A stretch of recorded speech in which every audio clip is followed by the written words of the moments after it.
But in essence, you have 16 types of people and different varieties of relationships between them. And the basic tasks for a beginning student of Socionics are to learn about these types and intertype relations, how to distinguish between types and relations, and how to use this knowledge to your advantage. And put that way, perhaps Socionics doesn't seem so complicated after all. Now, is it correct to equate socionic types with personality types? And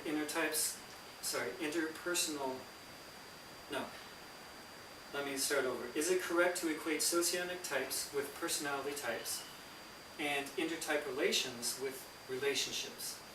I think probably not. There are many different ways of grouping people into types, which can loosely be called personality types. And I think each grouping has its purpose and its usefulness. Now I happen to think socionic types have somewhat more usefulness because implied are not only personal characteristics, but also a set of relationships between representatives of these types. Typically, personality typologies of any type focus only on individual differences and do not provide explanations for interaction between representatives of these types. Now, I know people of different types who in some ways share very important characteristics with myself. And it's easy for me to see how we might group ourselves into one category of personality type. For instance, I have an LSE friend who shares some certain qualities with me. For instance, a great interest in language, geography, travel, backpacking and cycling, and has a certain quality that's kind of rare in people, which is an ability to obsess on obtaining a certain skill and achieve very good results mastering that skill. And I don't find that too often in people, and so when I do, it really seems like we share a ton in common, and we do, even though our socionic types are different. Now I have other friends of the same type who don't have these qualities, and if I were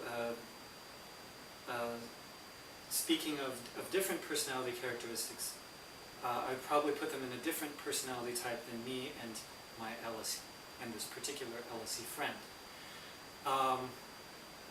There are many different ways of grouping people. Each grouping has its purpose and its utility, but I think Socionics as a system is slightly, maybe somewhat, maybe considerably more useful than other typologies because it talks about individual characteristics and describes them reasonably well, and it talks about different varieties of relationships, which is an extremely useful application of Socionics.